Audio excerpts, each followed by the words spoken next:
The billionaire's daughter asked the nanny to be her mom at the school party. What she does is unbelievable. The silence of the house still echoed with Rowan's hurried steps from the morning. Claire knew that sound well. The click of dress shoes on the marble, keys clinking against the table, the door shutting forcefully. Another day just like the others, him leaving before Emily was even awake. She folded the towels as she heard the first movements upstairs. Soon Emily would come down, her messy blonde hair tousled from sleep, looking for the father who was already gone. "Claire?" The small voice echoed down the staircase. "I'm here, sweetie." Emily appeared in her pajamas, dragging a worn-out teddy bear. Her blue eyes still had that sleepy glow, but they already carried something Claire recognized, the silent search for someone who wasn't there. "Did Daddy already go to work?" "He did, but he left a message saying he loves you very much." It was a lie. Rowan had mumbled something about meetings and rushed out, but Claire had learned that little white lies could protect little hearts. Emily nodded, used to it. She climbed onto the kitchen stool and started picking at her cereal while Claire prepared her warm milk. "Miss Taylor said there's going to be a party at school on Friday," she commented, as if it were nothing. "How nice. What kind of party?" "For Mother's Day." The words hung in the air. Claire stopped stirring the milk and looked at Emily, who was now avoiding her gaze, focusing too intently on the colorful cereal. "Oh," was all she could manage to say. "All the mums are going. Jenny said her mum is bringing cupcakes. Sophie said her mum promised to take pictures." Emily spoke quickly, as if the words might run away. "And Emma, even her grandma is going because her mum is traveling." Claire sat down beside her. She knew that tone well. It was the same one Emily used when trying to seem uninterested in things that actually hurt her. "And what do you want to do at the party?" Emily shrugged, but Claire noticed how her fingers squeezed the teddy bear tightly. "I don't know. Maybe I'll get sick on Friday." "Emily? Or maybe Daddy can go. He can pretend it's an important meeting." She laughed, but there was no joy in the sound. "He's good at important meetings." Claire's heart ached. In 6 months of caring for Emily, she had seen Rowan attend 0 school events. There was always something urgent, always a client who couldn't wait. "Your dad loves you very much, you know that, right?" "I know." Emily stirred her cereal forcefully, "but love doesn't show up in pictures." The sentence hit Claire like a punch. 4 years old, and Emily already understood things some adults took a lifetime to learn. They ate breakfast in silence. Emily didn't even eat half, pushing the colorful little stars from one side to the other. Claire pretended not to notice.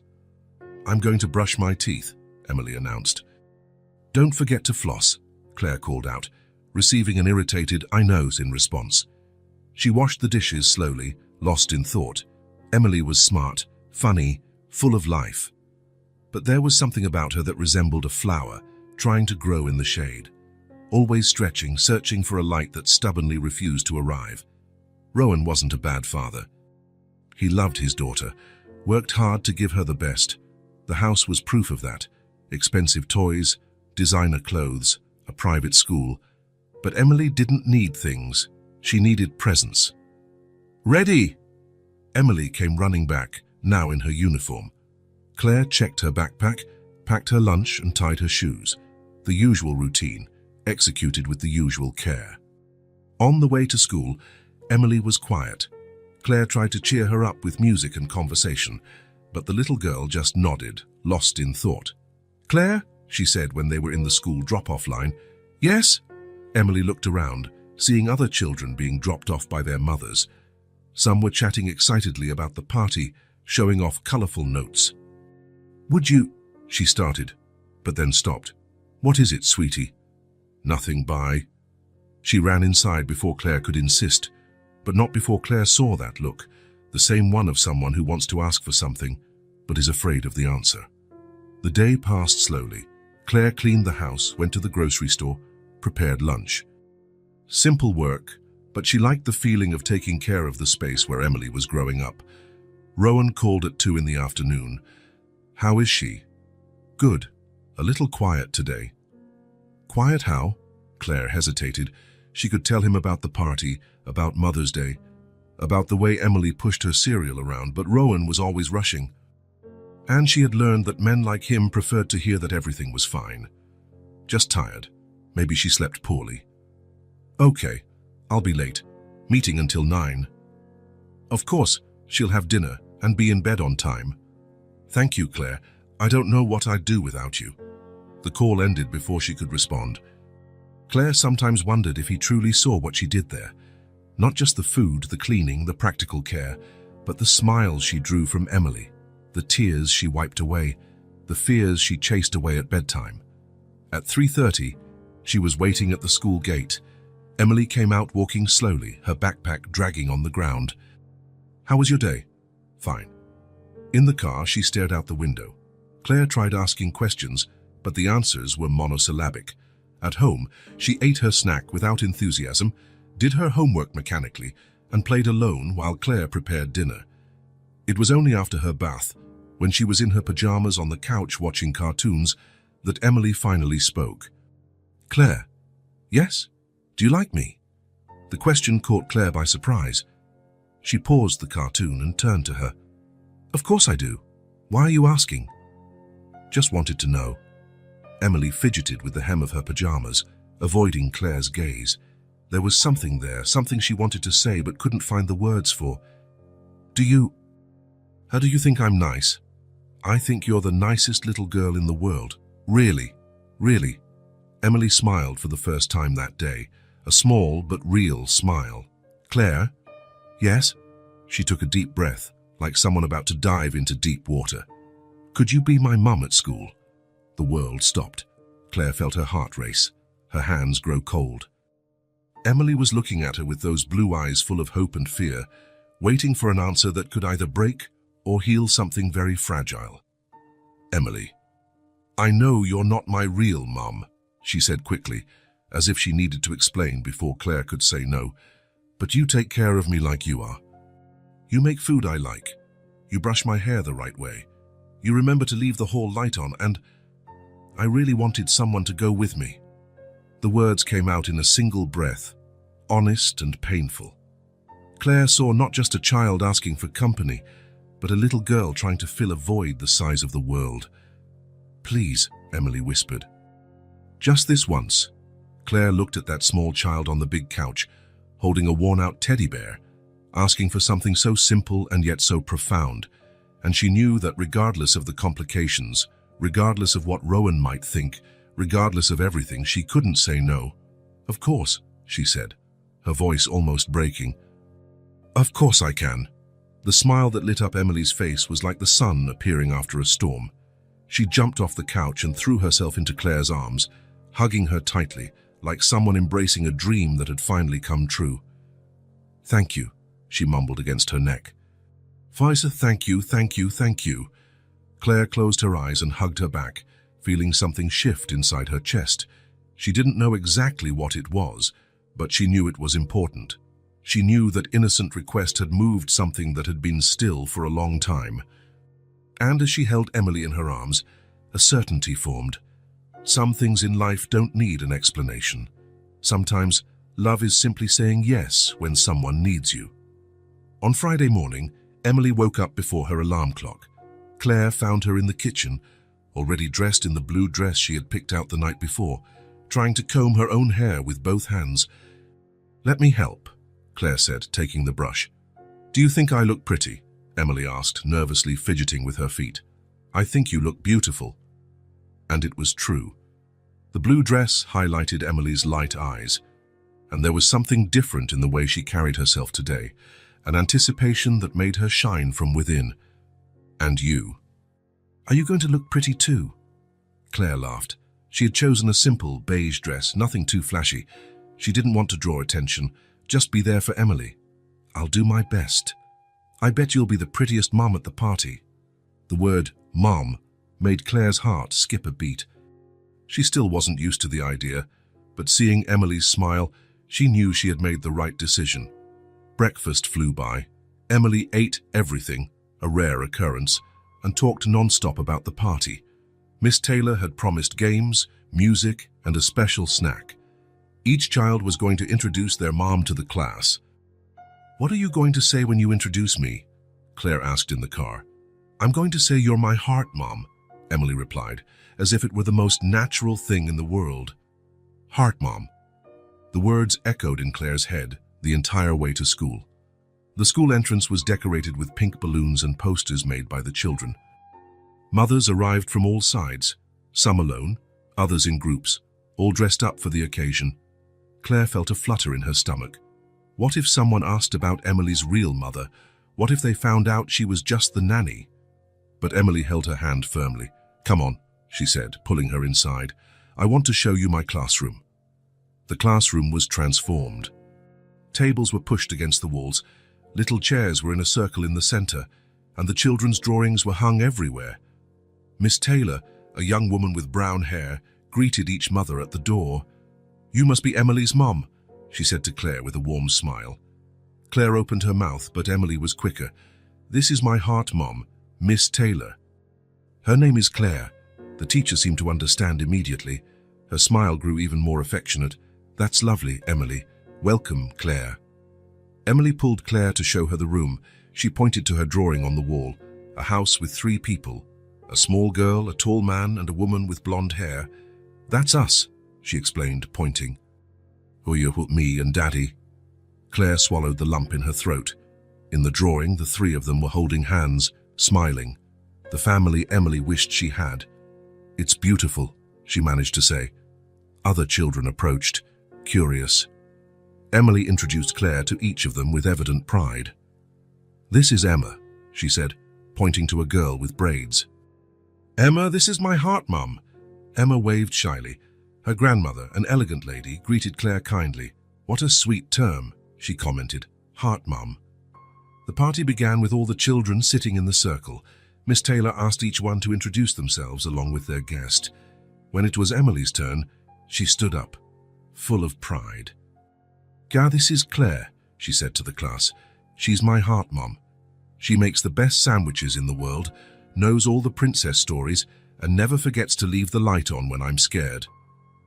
The silence that followed was different from an awkward silence. It was the kind of silence that happens when something very beautiful and true is said. Claire felt her eyes well up. She stood beside Emily and waved to the class. "Hi, everyone. It's a pleasure to meet Emily's friends." Miss Taylor started clapping, and soon all the other mothers joined in. Emily beamed with happiness. The rest of the party passed like a dream.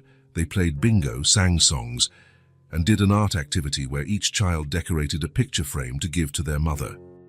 Emily took great care with hers. She glued golden stars around the frame and wrote in her crooked handwriting, "For my heart, Mom." "It's for you," she said, handing it to Claire. "Thank you, sweetie. I'll keep it forever." At snack time, they sat together at a small table. Emily chatted excitedly with the other children, telling jokes and laughing loudly. Claire noticed how different she was, more relaxed, more confident. "She's radiant today," commented Sophie's mother, a red-haired woman who sat next to Claire. "She really is. You two have a very special bond. You can see it from a mile away." Claire looked at Emily, who was now helping a smaller classmate open her juice box. "She's an incredible little girl. And you're a very lucky mom." The word mom still sounded strange to Claire's ears, but less and less so. Maybe because today, seeing Emily so happy, she really did feel a bit like a mom. The party ended with a performance by the children. They sang a song about mothers' love, making adorable gestures with their little hands. Emily sang while looking directly at Claire, smiling from ear to ear. When the song finished, she ran into Claire's arms. "Did you like it?" "I loved it. You sang so beautifully." On the way out, several mothers greeted Claire. Some commented on how happy Emily seemed. Others complimented the girl's dress. No one asked intrusive questions. No one questioned it. In the car, Emily couldn't stop talking. "Did you see how much Emma liked you? And Sophie's mum said my dress was beautiful. And Miss Taylor said I was the child who participated the most today. You really were very excited." "It's because I was happy." Emily paused, thoughtful. "You know, Claire, I used to be jealous of the other kids at school. They had mums who went to the parties, who knew the teachers, who knew their friends' names. Claire adjusted the rearview mirror to get a better look at Emily's face. And today? Today, I was just like them. Today I had someone too. Claire's heart swelled in a good way. She understood in that moment that she hadn't just accompanied Emily to a party. She had filled a hole the little girl had been carrying for a long time. At home, they had lunch together at the kitchen table. Emily recounted every detail of the party one more time, reliving each moment. "Can I tell you a secret?" she asked, finishing her food. "Of course. I made a wish when I was singing the song." "What wish?" "That you could be my heart mom forever. Not just at school, but at home too." Claire was speechless. Emily continued, her voice soft. "Daddy is nice, but he doesn't know how to braid hair. And he doesn't remember my favorite ice cream flavor. And he never reads stories with different voices like you do. Emily, I know you can't live here forever. I know one day you'll leave, but until then, can you keep being my heart mom?" The question was so pure, so full of hope, that Claire felt like crying and smiling at the same time. "Of course I can. Promise. I promise." Emily jumped from her chair and hugged Claire tightly. "Thank you for today. Thank you for letting me have a party just like the other kids." That evening, after dinner and a bath, they snuggled on the couch to watch a movie. Emily was quiet, but it was a good quiet, the kind of someone who is content. "Time for bed," Claire announced when the movie ended. Emily didn't complain. She walked up the stairs slowly, still half asleep. Claire helped her into her pajamas and brushed her teeth. In bed, Emily curled up under the covers, holding her worn-out teddy bear. "Claire?" "Yes?" "It was the best day of my life." The words came out in a whisper, but reached Claire's heart with the force of a shout. She kissed the girl's forehead and tucked in the covers. "Sleep well, sweetie." "I love you, heart mom." "I love you too." Claire turned off the light but left the one in the hallway on, as she always did. She went downstairs slowly, still processing the day. In the kitchen, she washed the dinner dishes and put away the toys scattered around the living room. The usual work, but today it felt different. Today, it felt like she was taking care of her own home, her own family. She sat on the couch and looked at the picture frame Emily had made. The golden stars shimmered under the lamplight. "For my heart, Mom," the crooked letters said. Claire held the gift against her chest and closed her eyes. "It was the best day of my life," Emily had said, and Claire knew she would cherish that sentence like a precious secret for the rest of her life. Some things didn't need to be explained or complicated. Sometimes love was just that, being present, being chosen, truly mattering to someone. And today, for the first time in a long time, Claire felt like she truly mattered to someone. In the days that followed the party, something changed between them. Emily started seeking out Claire in a different way, not just when she needed something, but when she wanted to share a thought, a feeling, a small discovery. It was Monday morning, and Rowan had left even earlier than usual, a 3-day business trip to London. The house felt even quieter without him. "Claire," Emily came down the stairs, dragging her feet, still in her pajamas. "Good morning, sleepyhead. Did Daddy already leave for his trip?" "He did, but he left this for you." Claire pointed to a card on the kitchen table. Emily opened it slowly and read aloud. "To my princess, Daddy will be back on Thursday. Be good for Claire. I love you." She folded the card carefully. "He always writes the same thing. He loves you very much." "I know." Emily climbed onto her stool and rested her chin in her hand. "But sometimes I wonder if he misses me when he travels." The question caught Claire off guard. It was the kind of reflection she didn't expect from a 4-year-old. "Of course he does." "Why would you think he doesn't?" "Because he never calls when he's away. And when he comes back, he doesn't ask what I did. He just asks if I was good." Claire served the cereal and sat down next to Emily. There was a quiet sadness in the girl's blue eyes. "Maybe he doesn't know how to ask other things. You always know what to ask. Yesterday you asked what color I dreamed in, if I liked the story Miss Taylor told, and if my knee still hurt from when I fell." It was true. Claire found herself paying attention to the details of Emily's life in a way she hadn't even realized. It wasn't work, it was genuine interest. It's different, I spend all day with you. Daddy lived with me when I was a baby. Before Mommy left, Claire stopped stirring her own coffee. Emily never talked about her mother. Rowan had only mentioned that she had left the picture when Emily was very young. Do you remember her? Not really. Sometimes I think I do, but Daddy said it's just my imagination. Emily stirred her cereal without eating. I have a picture of her on my desk. She was pretty like you. Like me. Blonde hair, light eyes, but her face didn't have that kind look yours has. Claire felt something tighten in her chest.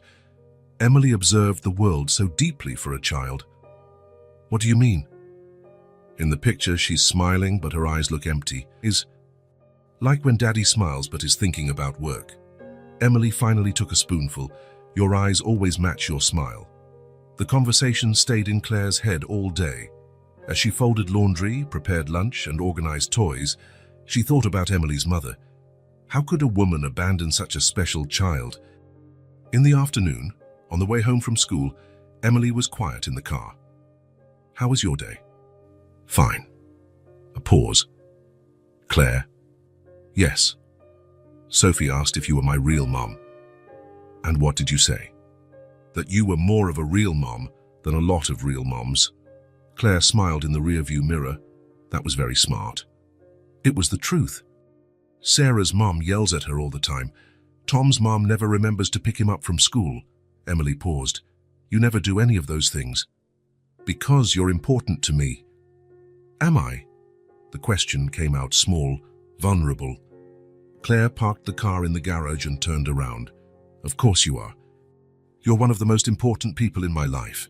Really? Really? Emily smiled, but the smile soon faded. Claire, can I ask you something? Always.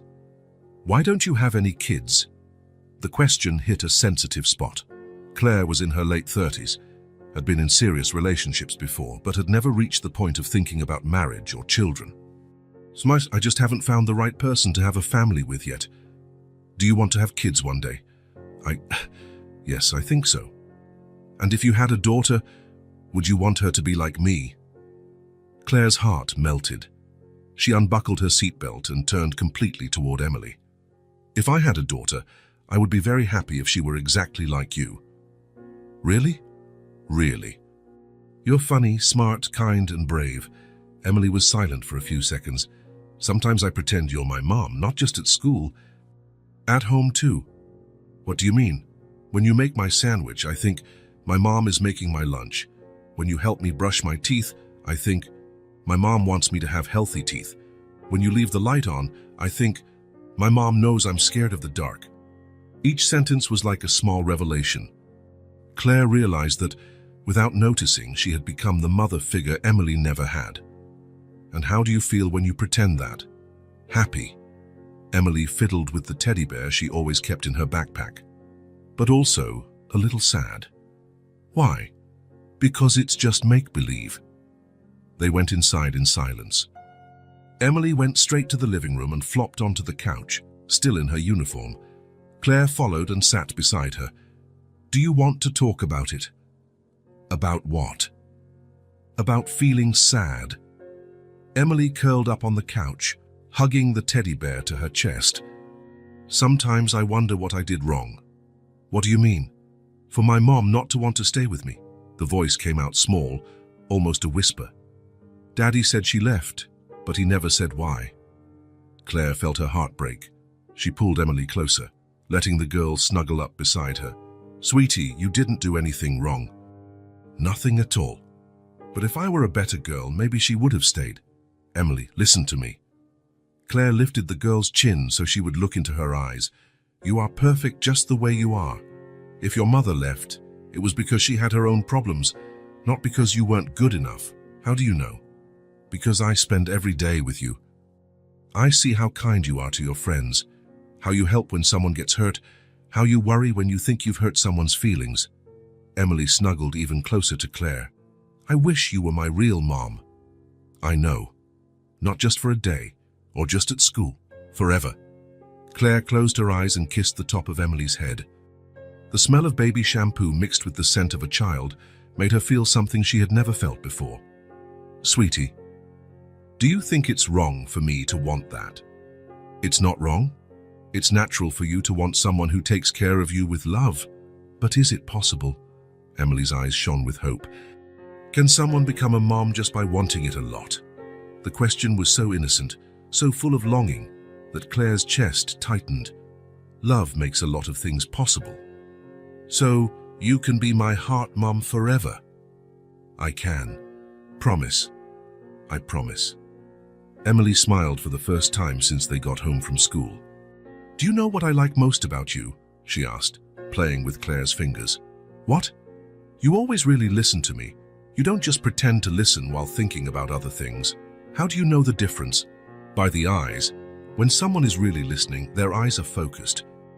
When they're pretending, their eyes look distant." Once again, Claire was surprised by Emily's maturity. "You're very smart." "It's because I pay attention to people." Emily shifted on the couch. "Daddy has distant eyes almost all the time. Even when he's talking to me. Maybe he's just tired. Or maybe he doesn't know how to be a real dad." The sentence came out without malice, just as an observation, but it hit Claire hard. "He does the best he can." "I know," Emily sighed. "Sometimes I feel sorry for him. Sorry.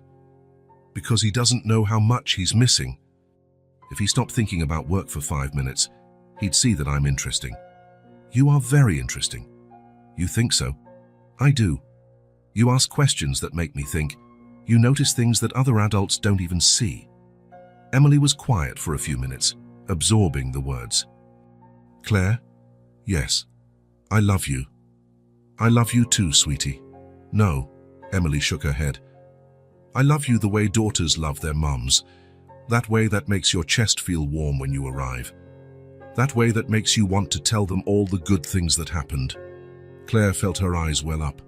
No one had ever described love so purely. "I love you that way too. Really, really." At dinner time, Emily helped Claire cook. They made pasta with tomato sauce. Emily insisted on setting the table the fancy way. "It's to celebrate," she explained. "Celebrate what?" "Our first dinner as heart mom and daughter." During the meal, Emily was a chatterbox.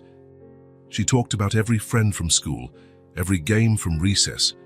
Claire found herself laughing for real, relaxed in a way she hadn't felt in a long time. "Can I tell you a secret?" Emily asked, finishing her food. "Always. I've never been this happy at home." "Never?" "Never. Usually, when Daddy travels, everything is very quiet and sad. But today was different." "Why?" "Because you weren't just here to take care of me. You were here because you wanted to be." Claire stopped chewing. It was true. In the past few days, she had stopped feeling like an employee. She was there because she wanted to be. Because Emily mattered to her in a way that transcended any professional obligation. "How did you realize that?" "By the way you look at me now. Before, you took very good care of me, but it was different. Now you look at me like I'm yours." The word hung in the air. Yours. Claire didn't know when it had happened, but that was exactly how she felt. At bath time, Emily asked Claire to wash her hair. "Claire? Yes. If you ever leave, will you miss me?" The question caught Claire off guard. She stopped massaging the shampoo. "Why are you thinking about that?" "Because everyone I like leaves. Mommy left. Sarah, the nanny before you, left." Claire rinsed Emily's hair carefully. "I'm not going anywhere. Promise. I promise that as long as you need me, I'll be here." "What if you get a boyfriend? What if he doesn't like me? Then he won't be the right guy for me." Emily turned in the bathtub to look at Claire. "Really? Really? Anyone who wants to be a part of my life will have to understand that you're important to me. Like a real family. Like a real family." After the bath, they snuggled in Emily's bed for the nightly story. But instead of asking for a book, Emily made a different request. "Tell me a story about us. About us. About a nanny who becomes a heart mom and a little girl who finally has someone who looks at her the right way." Claire made up a story about a little princess who lived in a very tall tower, cared for by kind but distant servants. One day, a fairy appeared disguised as a caregiver, and filled the tower with laughter, hugs, and true love. "And then?" Emily asked, sleepy. "And then the princess discovered that sometimes the family you choose is more real than the family you're born into. Like us. Just like us." Emily snuggled under the covers, holding her teddy bear. "Claire, yes. If I could choose a mum, I would choose you." The words came out like a whisper but reached Claire's heart with the force of a declaration. "And I would choose you as my daughter," Claire replied, kissing Emily's forehead. "Forever. Forever." Claire turned off the light but left the one in the hallway on. She went downstairs slowly, still processing what had happened that day. In the kitchen, while washing the dishes, she thought about the love that had blossomed between them. It was a love that hadn't been planned, that had grown quietly until it became impossible to ignore. She looked at the picture frame Emily had made at the party, still on the living room table. "For my heart, Mom." The words gained more meaning with each passing day. She sat on the couch and closed her eyes. At some point, without realizing it, she had crossed an invisible line. She was no longer just Emily's nanny. She had become someone who loved that child in a deep and unconditional way. The weight and beauty of that love both scared her and filled her with joy. Emily was right. She now looked at the girl as if she were her own, and maybe, in all the ways that mattered, she really was. Rowan arrived from London on Thursday night, exhausted from the trip and 3 days of meetings. He expected to find the house in its usual silence, Emily already asleep, Claire tidying up the last few things before leaving. Instead, he was greeted by laughter coming from the kitchen. He paused at the doorway, observing a scene he had never witnessed before. Emily sitting on the counter, swinging her legs, excitedly telling a story about school. Claire was washing dishes but constantly stopping to respond, ask questions and laugh at the little girl's jokes. "And then Miss Taylor said my drawing was the most creative one in the whole class." Emily gestured with enthusiasm. "Creative how?" asked Claire, genuinely interested. "Because I drew our family, but instead of normal people, I made us superheroes. You were Super Heart Mom, I was Giggle Girl, and Daddy was Busy Man." Claire burst out laughing. "Busy Man? What's his power?" "He disappears whenever the phone rings." They laughed together, and Rowan felt a strange sensation in his chest. When was the last time he had heard Emily laugh like that? When was the last time she had spoken about him in such a light-hearted way? "Daddy!" Emily saw him in the doorway and jumped off the counter, running to hug him. "You're back." "Hi, Princess." He lifted her off the floor but continued to watch Claire. "How was the trip?" "Productive." Rowan put Emily down. "How did she behave?"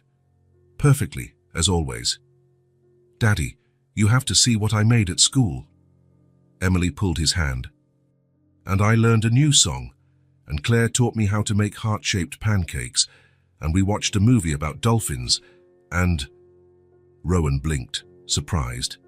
Usually, when he returned from a trip, Emily barely looked at him, answering his questions with monosyllables. Now she was talking so much she hardly took a breath. "Whoa, slow down," he laughed. "So one thing at a time, but I have so many things to tell you." Emily bounced on her feet. "Did you miss me?" The question caught him off guard. Did he? He had thought of her during the trip, of course, but more in the sense of hoping everything was running smoothly at home. "Of course I did." "Good. I missed you too." "But I wasn't sad because Claire said that when we miss someone, it's because we love them a lot, and that the love stays safe in our hearts, even when the person isn't close by." Rowan looked at Claire, who blushed slightly. "Very wise," he said. "Claire is full of wisdom," Emily declared. "She knows the answer to everything." "Does she now?" "She does. She knows why the sky is blue, why dogs wag their tails when they're happy, and why sometimes we cry even when we're not sad." Rowan began to realize that something had changed in the dynamic of the house. There was a different energy, a lightness he didn't remember feeling before. "Well, I think it's time for you to go to bed," Claire said to Emily. "Oh, no! Daddy just got home." "She can stay up a little longer," Rowan intervened. "After all, I was away." Emily smiled radiantly and threw herself onto the couch. Rowan sat beside his daughter. and Claire hesitated before settling into the nearby armchair. "Tell me about your trip, Daddy. Were there a lot of important people there?" "There were. Lots of business executives, some politicians. And do they also stay away from their kids when they travel?" The question was innocent, but it hit Rowan hard. He looked at Emily, who was staring at him with genuine curiosity. "Some of them do, yes. That's a shame. I bet their kids miss them too." There was something in the way Emily spoke that was different. She seemed more confident, more articulate, as if she had found her voice. Rowan took out his phone and showed her a few pictures from the trip. Emily asked questions about everything: the buildings, the people, even the hotel where he stayed. "Did you eat by yourself?" she asked. "Most of the time, yes." "How sad. Eating alone is no fun." Emily turned to Claire. "Tess, we always eat together, don't we, Claire? And we always talk about interesting things." "What kind of interesting things?" Rowan heard himself ask. "About the dreams I had, what I learned in school, the birds that build nests in the backyard." Emily paused. "Do you want to have dinner with us tomorrow?" "I promise I'll ask you interesting questions too." The invitation was so sincere, so full of hope, that Rowan felt a tightness in his chest. Of course, that would be great. "Really?" Emily's eyes lit up. "You won't have a meeting?" "I won't have a meeting. Not even an important phone call." "Not even an important phone call." Emily clapped her hands. "That's going to be the most special day. We can cook together. Claire taught me how to make lots of yummy things." After Emily went to bed, Rowan stayed in the living room with Claire.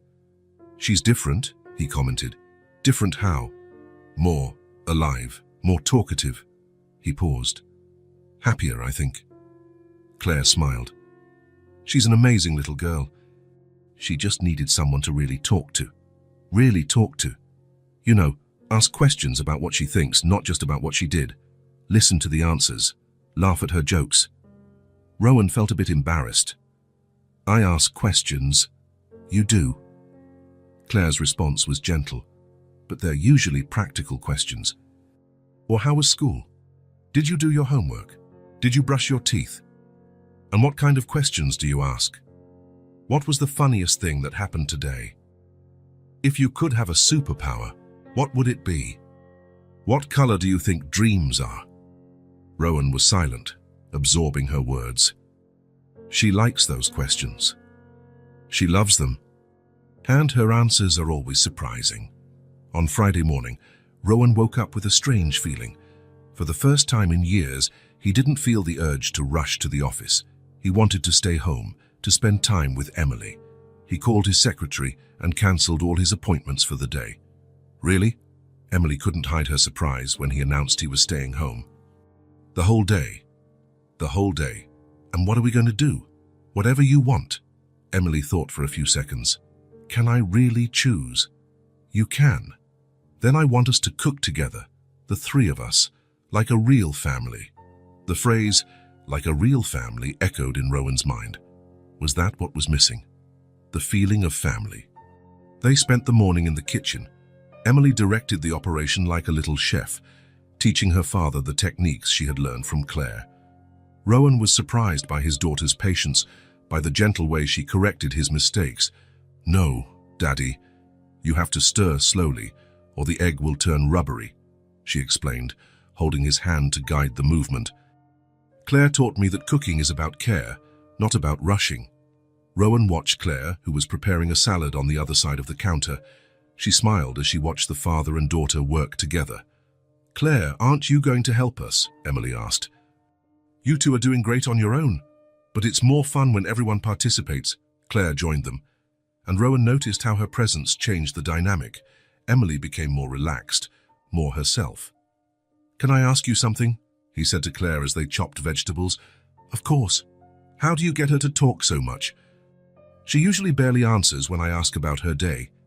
Claire paused, thinking about her answer.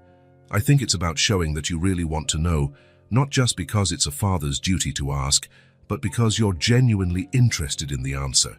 "And how do I show that?" "By asking follow-up questions. If she says she had a nice day at school, ask what exactly was nice about it. If she mentions a friend, ask about the friend. Rowan watched Emily, who was focused on mixing the ingredients. You do that so naturally. Because I genuinely care about the answer. Claire looked at him. And you care too. You just need to show it. In the afternoon, they went out to the backyard. Emily wanted to teach her dad how she and Claire took care of the plants. Rowan was surprised to find that his daughter knew the names of all the flowers and recognized the birds that visited the garden. How did you learn all this? He asked, genuinely impressed.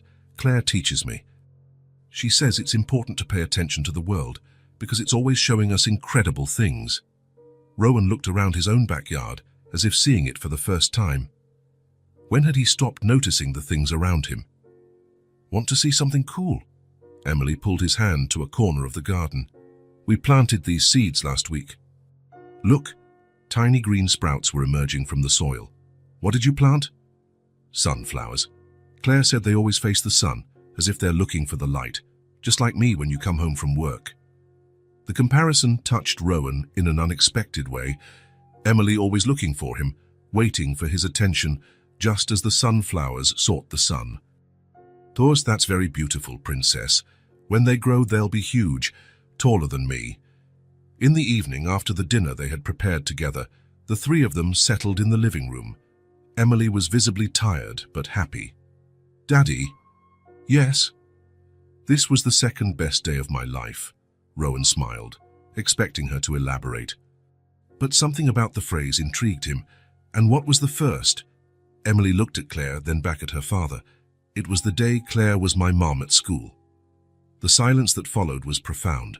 Rowan felt as if someone had punched him in the stomach. He looked at Claire, who had stiffened in her armchair, then at Emily, who didn't seem to understand the weight of what she had said.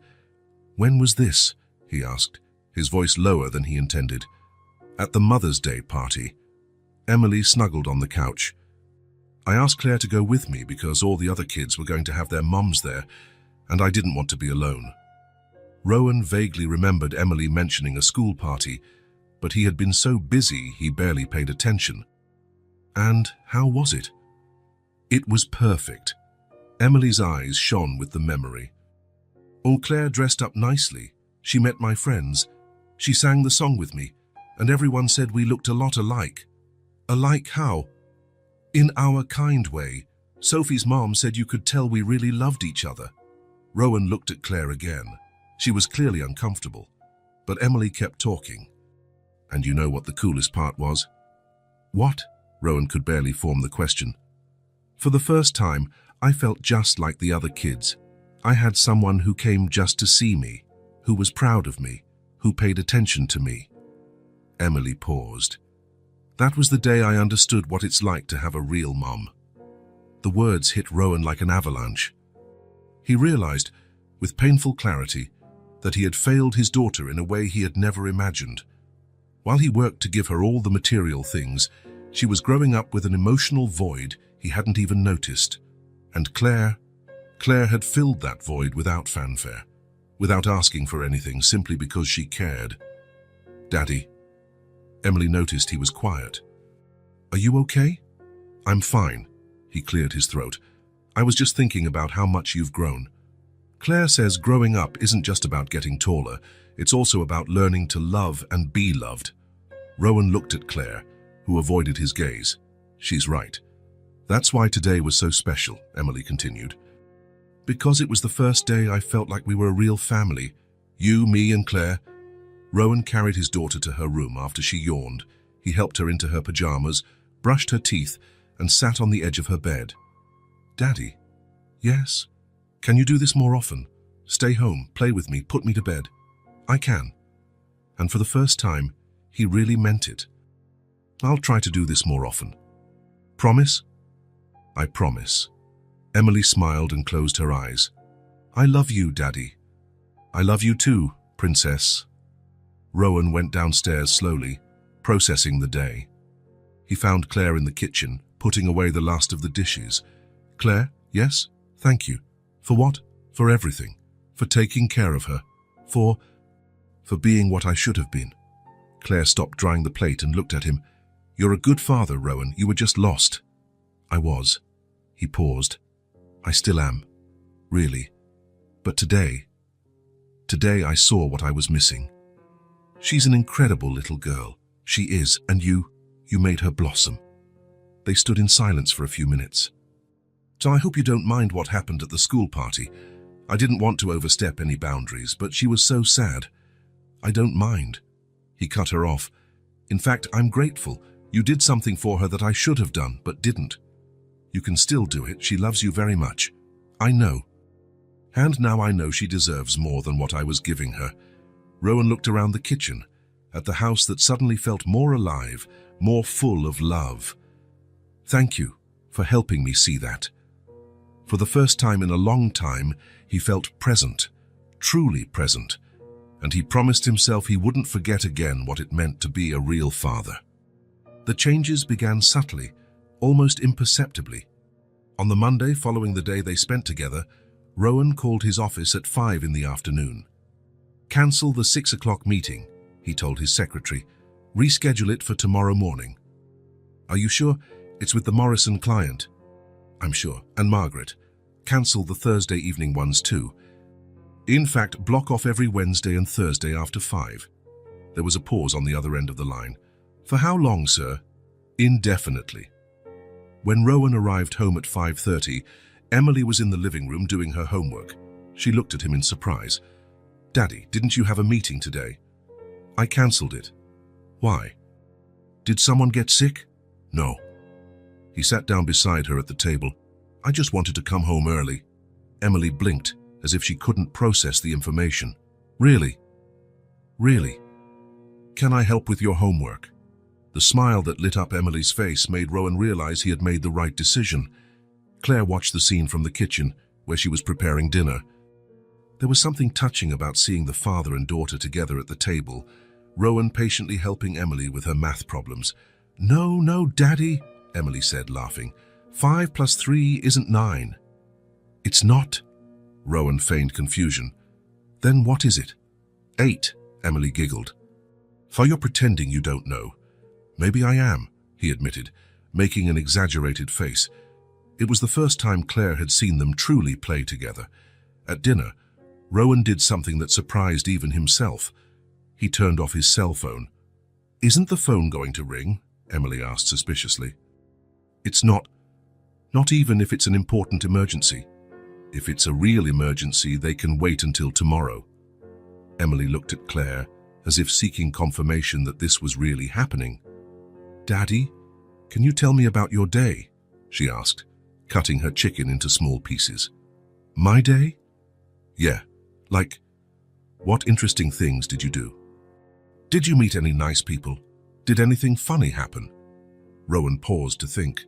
Usually, his days were a sequence of meetings, phone calls, and emails, but today he had paid attention to different things. Today, I saw a man on the street feeding pigeons, he said. He must have been in his 70s, and he talked to each pigeon as if they were old friends. Really? Emily perked up. And what did he say? Things like, Good morning, Gertrude. How's your wing today? And, Peter, you're eating too much. You'll get fat. Emily laughed heartily. He named the pigeons. He did. And I wondered if they really knew him, or if he was just a lonely man creating friends. I think they knew him, Emily said with conviction. Animals are smart. They know when someone is kind. Claire listened to the conversation with a smile on her face. It was the first time she had seen Rowan truly converse with Emily, not just ask routine questions. And you, Princess, how was your day? Normal, but something funny happened. Emily got excited. Tommy brought a hamster for science class, but the hamster escaped from its cage, and Miss Taylor climbed onto a chair screaming. The teacher is afraid of hamsters. She is, and everyone was looking for the little guy all over the room. Emma found him inside her backpack. Rowan laughed for real, and Emily continued to recount every detail of the story, gesturing with enthusiasm. Claire realized that something fundamental had shifted. She was no longer mediating the conversations between father and daughter. They were finding their own rhythm. In the following days, the new routine established itself naturally. Rowan would come home around 5:30, ask about Emily's day, and help with homework when needed. They ate dinner together, the three of them, talking about various topics. Claire noticed that her own position in the house was changing. She was no longer just the nanny who looked after Emily until Rowan returned. She had become an integral part of the family, a natural presence that no one questioned. "Claire, would you like some dessert?" Rowan asked one Thursday, serving ice cream for Emily. "Sure." He served a bowl for her too, as if it were the most natural thing in the world. The formality of employer and employee was gone. There was a comfortable familiarity, as if she belonged in that space. "Tomorrow is Friday," Emily said, licking her spoon. "Can we make homemade pizza?" "We?" Rowan asked. "You, me, and Claire, like a Friday night tradition." Rowan looked at Claire. "So what do you think?" "I think that's a great idea." "Then it's settled. Friday is pizza night." Emily clapped her hands, happy.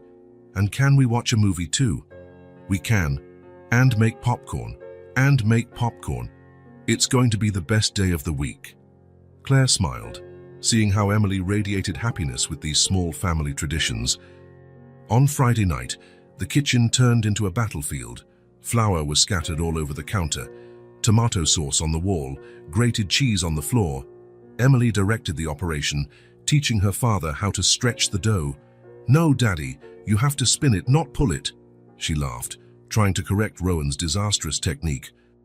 "Try like this." He tried to spin the dough and it nearly flew into the wall. "Let me show you," said Claire, taking the dough from his hands. "It's like this, see?" She demonstrated the movement with skill, and Rowan watched attentively. "You make it look so easy." "It's practice." "My grandmother taught me when I was a kid." "Tell us more about your grandmother," Emily requested, always curious. Claire smiled, spreading tomato sauce on the dough. "She was Italian, tiny but bossy. She used to say that food made in a hurry had no taste." "Just like you," Emily exclaimed. "You always say cooking is about care." I learned from her. "Did your family always cook together?" Rowan asked, sprinkling cheese on the pizza. "Always. Sunday was sacred. Everyone in my nonna's kitchen, making pasta, laughing, arguing, talking."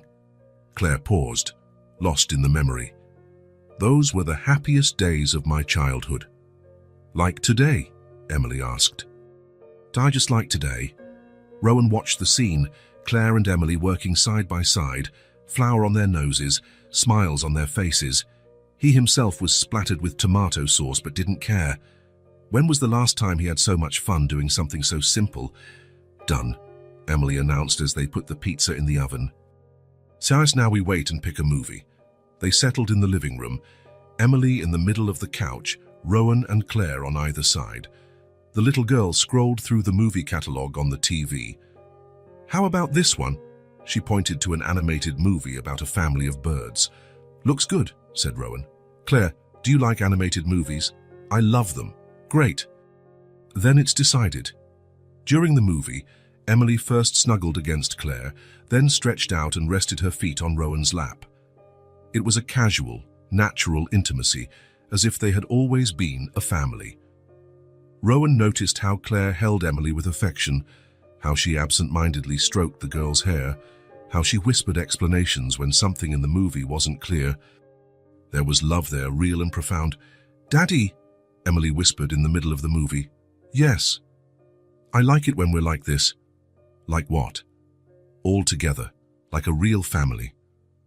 Rowan looked at Claire over Emily's head. She was watching him too, and for a moment, they understood each other without words. This was a family. Maybe not traditional, maybe not planned, but real. "I like it too," he said softly. "And you, Claire?" "Me too, sweetie." Emily smiled, satisfied, and turned her attention back to the movie. In the following weeks, the new rhythms solidified.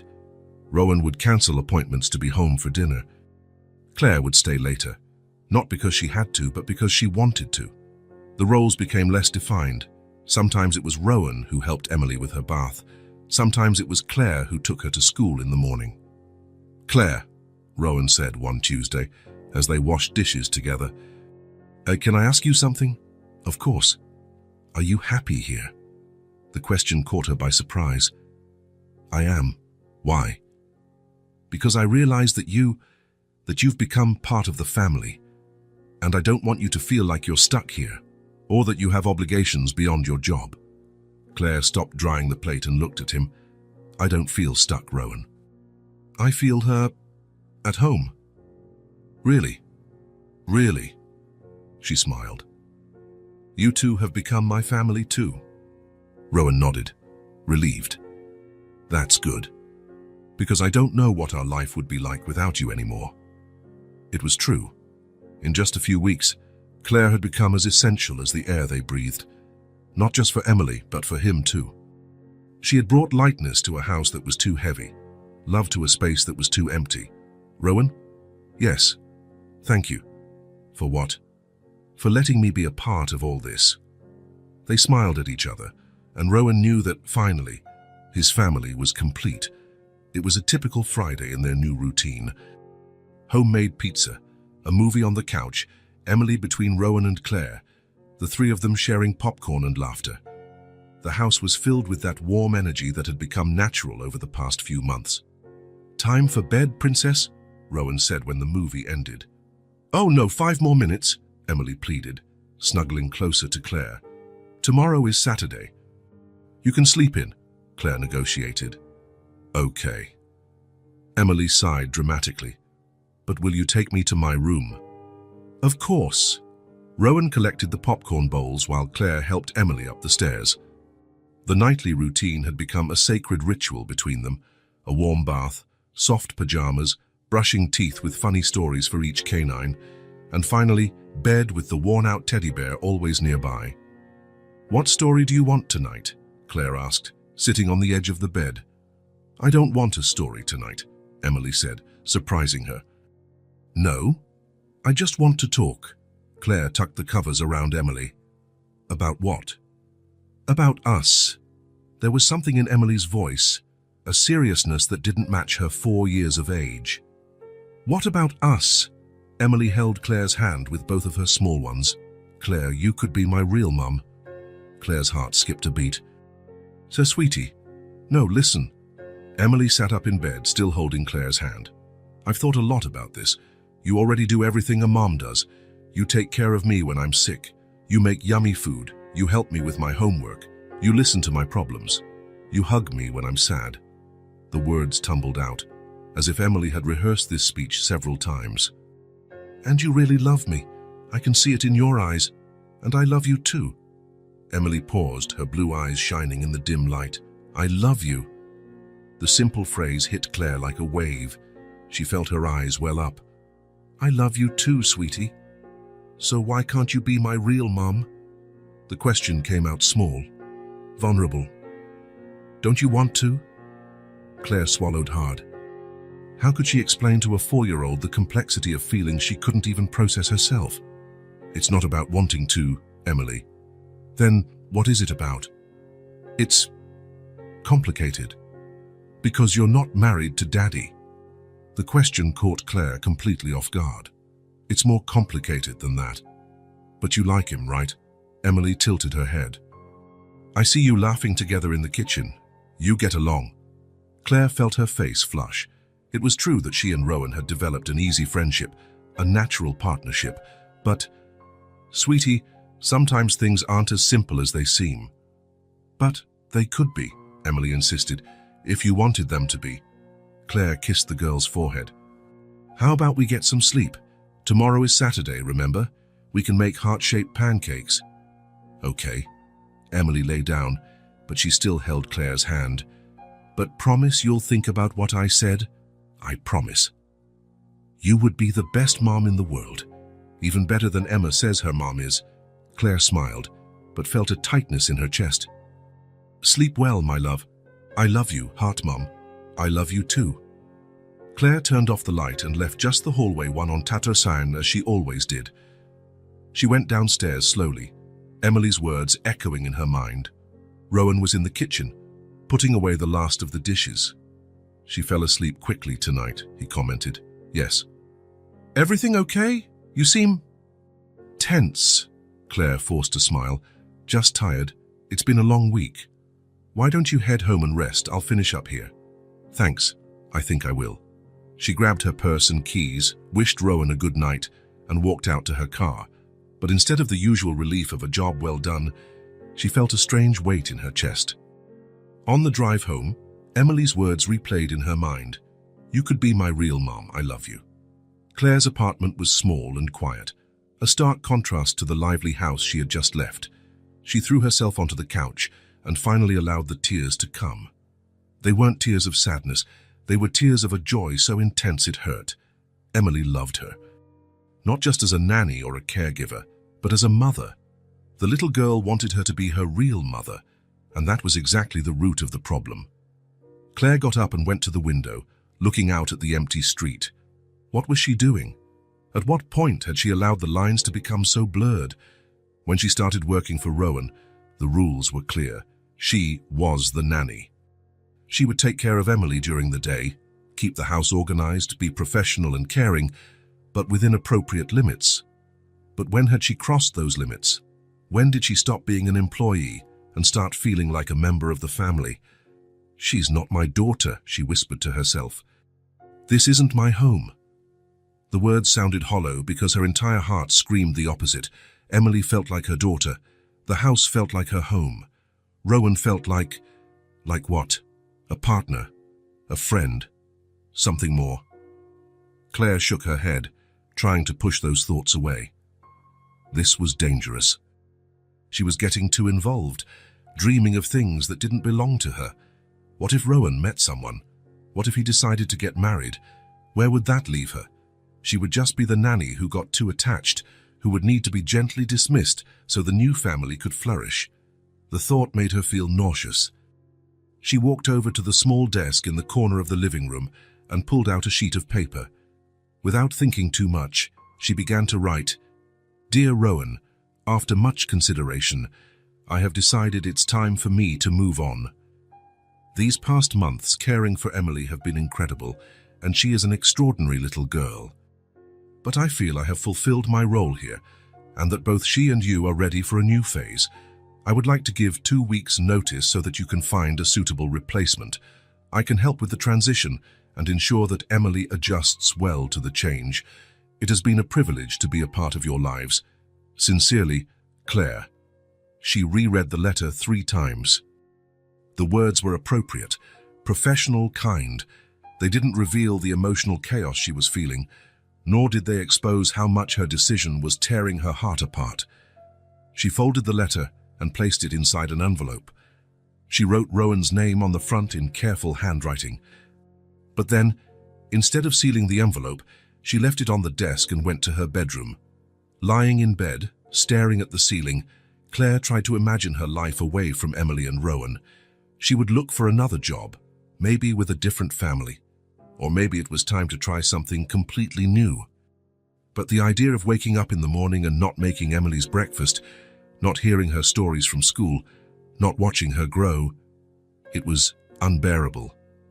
"You're being dramatic," she told herself. "It's just a job." But it wasn't just a job, and she knew it. It had stopped being just a job the moment Emily asked her to be her mom at the school party. Or maybe even before that, on the first day the little girl ran into her arms after getting hurt in the backyard. Claire turned over in bed, hugging her pillow. Tomorrow was Saturday. She didn't work on Saturdays, but Rowan had mentioned they might go to the park. Emily had asked her to come along. She could deliver the letter and end this agony once and for all. Or she could pretend last night's conversation never happened, continue in denial, and hope her emotions wouldn't betray her. But as she thought about it, the image of Emily holding her hand appeared in her mind, her blue eyes shining with love and hope. "You could be my real mom," Claire cried until she fell asleep, exhausted from the war between her head and her heart.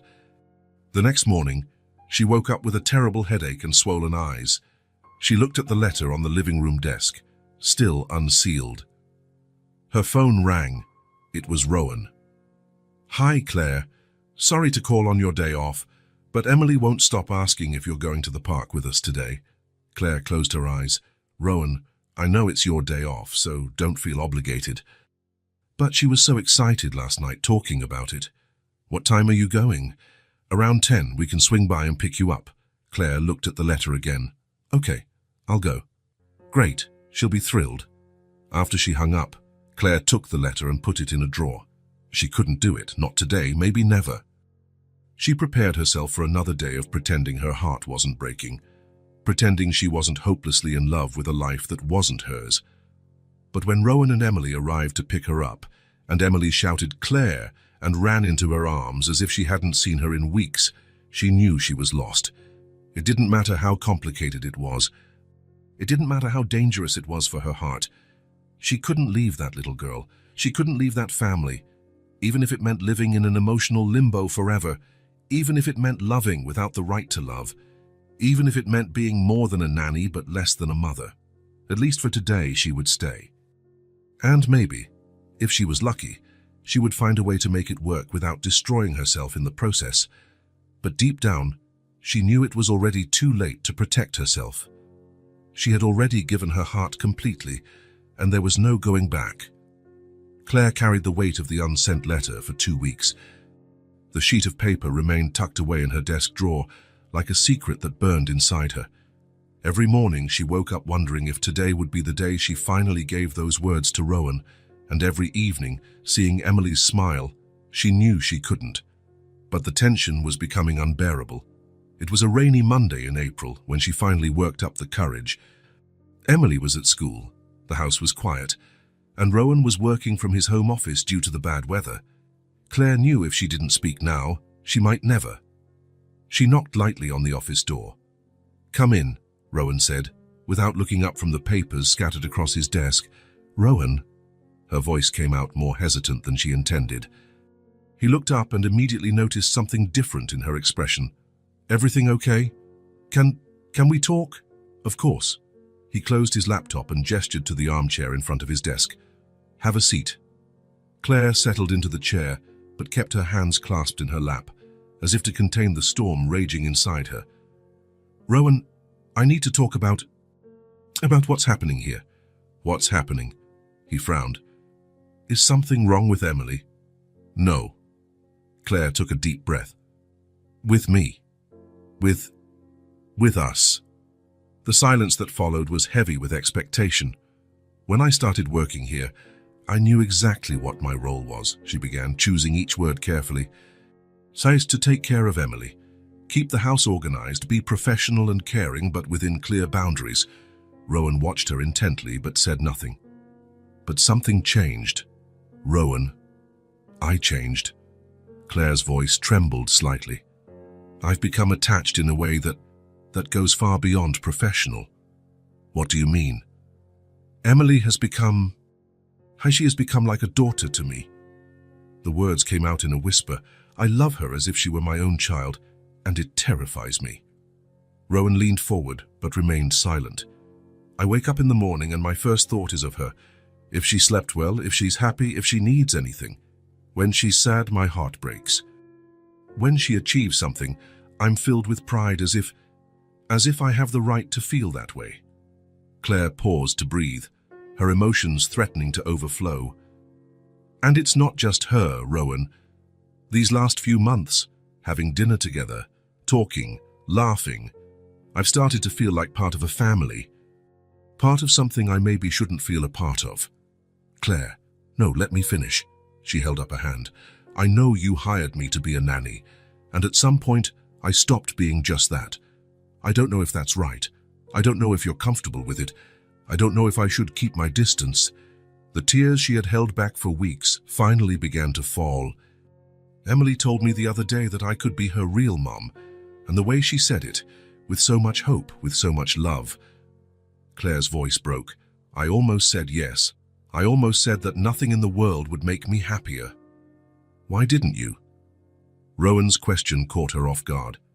Because it's not my place. She's not my daughter. This isn't my home.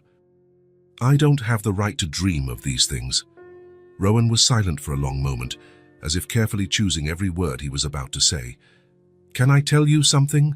he finally said, his voice low and filled with emotion. Claire nodded, wiping her tears with her hands. "When Emily's mother left, I thought I could handle everything on my own." He leaned back in his chair. I worked 16 hours a day, supported the house, paid for the best school, bought the best toys. I thought that was enough. Claire listened in silence, but there was something in Emily that was turned off. She was obedient, quiet, but there was no light in her. I attributed it to her mother's absence, thought it was something she would get over with time. Rowan shook his head. I was so wrong. He stood up and went to the window, watching the rain fall in the backyard. Until you arrived. Rowan turned to look at her directly. You made my daughter blossom, Claire. And you made me stop. Stop to see who she really is, and how much she needed me. The words were heavy with a deep and genuine gratitude. You think you're encroaching on a space that isn't yours, he continued. Claire, you didn't encroach on anything. You filled a void I didn't even know existed. Claire felt fresh tears well up, but this time they were tears of relief. I see the way she looks at you, Rowan said. I see how she lights up when you come home. I see how she trusts you, how she loves you unconditionally, and I am profoundly grateful for that. Rowan, no, let me finish. He returned to his desk but remained standing. You aren't overstepping inappropriate boundaries, Claire. You are being exactly what she needed, what we both needed. The silence that followed was different from before. It was the kind of silence that happens when something important has been said and needs to be absorbed. But I don't want you to feel pressured, Rowan said softly. I don't want you to feel like you have emotional obligations that go beyond what you've chosen. I chose this, Claire whispered. Every day, I wake up and choose to be here. I choose to love her. I choose all of this. Then there's no problem at all. Really? Really? They looked at each other for a few moments, the weight of years of unsaid feelings finally settling between them. You know what's funny? Rowan said after a while. What? I hired you to take care of Emily, but you ended up taking care of both of us. Claire smiled through her tears. And maybe you two took care of me too. What do you mean? I never had a real family, Rowan. I never knew what it was like to have people who genuinely cared about me, who wanted me to be present in their lives. You gave me that. Rowan walked over to her and, hesitating for only a moment, held out his hand. Claire took it, and he helped her to her feet. Then we're even, he said with a half smile. They shared a brief hug, a hug of gratitude and mutual recognition. Rowan, yes, thank you for not sending me away. Thank you for not leaving. That afternoon, the rain stopped, and the sun began to peek through the clouds. Rowan cancelled his afternoon meetings and suggested they pick up Emily from school together. Really? Emily couldn't hide her surprise when she saw both of them at the school gate. You came together. We did, said Rowan. Why? Did something happen? Nothing much, said Claire. We just wanted to pick you up together.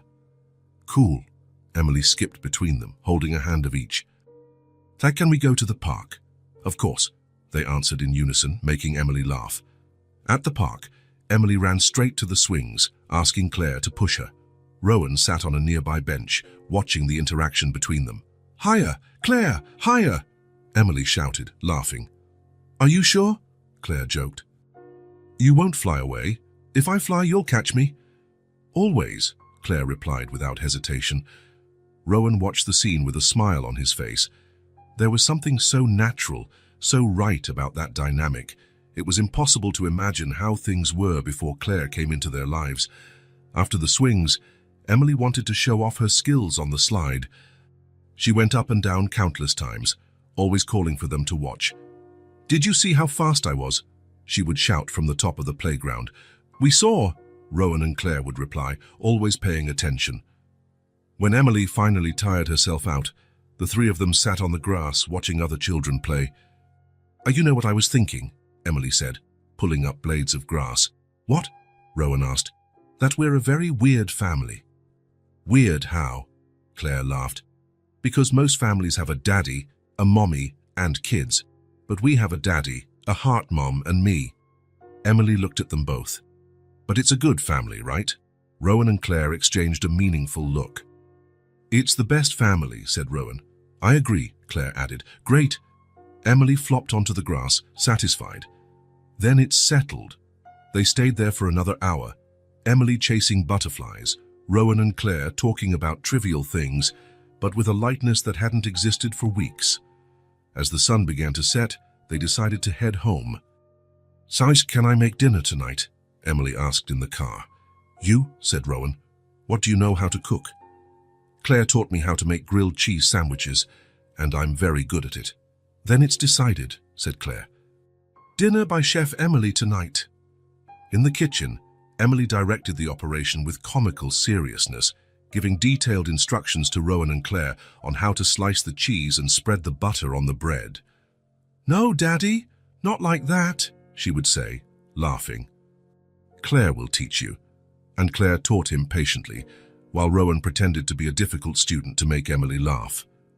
During dinner, as they ate the slightly burnt but lovingly made sandwiches, Rowan looked around the table and felt a sense of completeness he didn't know he had been searching for.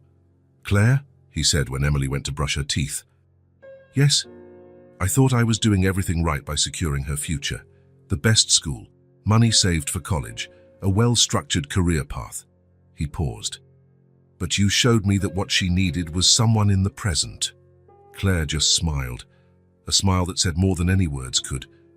Someone who paid attention to her now, who cared about her feelings now, who loved her now. "You do that too, Rowan." "I do now, I learn from you." They finished tidying the kitchen in companionable silence, each lost in their own thoughts, but united by the certainty that they had found something rare and precious. When Emily came down to say goodnight, she hugged them both tightly. "Thank you for the perfect day," she said. "Thank you," Rowan replied. "For what?" "For teaching us what it means to be a family." Emily smiled and ran back to her room. Rowan and Claire stood in the living room, the weight of the morning's conversation finally dissipating completely. "Claire." "Yes?" "Your daughter is calling," he said with a smile. Claire laughed, and for the first time in weeks, she felt no guilt or fear in accepting that title. She no longer had to ask if she was in the right place. Rowan no longer had to deny the obvious. His daughter was happier when Claire was there, and that was enough for both of them, more than enough. It was everything. It was a lazy Sunday in May. Emily was spread out on the living room floor, surrounded by crayons and sheets of paper, completely absorbed in her artistic creation. "What are you drawing?" Claire asked, sitting on the nearby couch. "It's a surprise," Emily replied without looking up, her tongue sticking out the corner of her mouth in concentration. Rowan appeared in the room with a cup of coffee, still in his pajamas with messy hair. It was rare to see him so relaxed. "She's been at it for an hour," he commented, settling into the armchair, very focused on her project. "Done," Emily finally announced, standing up with the paper in her hand. "I can show you now." She held the drawing up for them, her eyes shining with expectation. "It's our house," she explained. The drawing showed a simple house with a red door, 2 windows with blue curtains, and a chimney releasing heart-shaped smoke. In the yard, there were colorful flowers and a tree with enormous apples. But what really stood out were the 3 figures in front of the house. On the left, a tall man with dark hair. In the middle, a small girl in a yellow dress with blonde hair. On the right, a woman, also blonde, in a green dress, holding the girl's hand. They were all smiling, they were all holding hands. "That's us," Emily said, pointing to each figure. "Hi, Miss and Claire." Rowan leaned in to get a better look. "It's very beautiful, Princess." "Do you really like it?" Emily asked, anxious. "I love it," Claire said, and it was absolutely true. "Want to know something cool?" Emily sat between them on the couch. "We're holding hands because we're connected. Because we're a family, right?" The question was simple but filled with hope. Emily looked first at Claire, then at Rowan, waiting for confirmation. Claire felt her eyes fill with tears, not tears of sadness, but of a joy so pure it overflowed. "Yes," she said, her voice choked with emotion. "We are." "Really?" Emily turned completely toward her. "Really, really, really, really. And you, Daddy?" Emily looked at Rowan. "Do you think we're a family too?" Rowan looked at the drawing, then at Emily, then at Claire. There was something in his eyes she had never seen before. A deep peace, a quiet certainty. "I do," he said simply. "Haas, we're the best family I know." Emily clapped her hands and threw herself into Claire's arms, who hugged her tightly, still with tears in her eyes.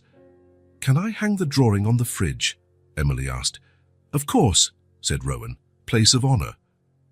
"I'll go get tape," Emily announced, jumping off the couch and running to the kitchen.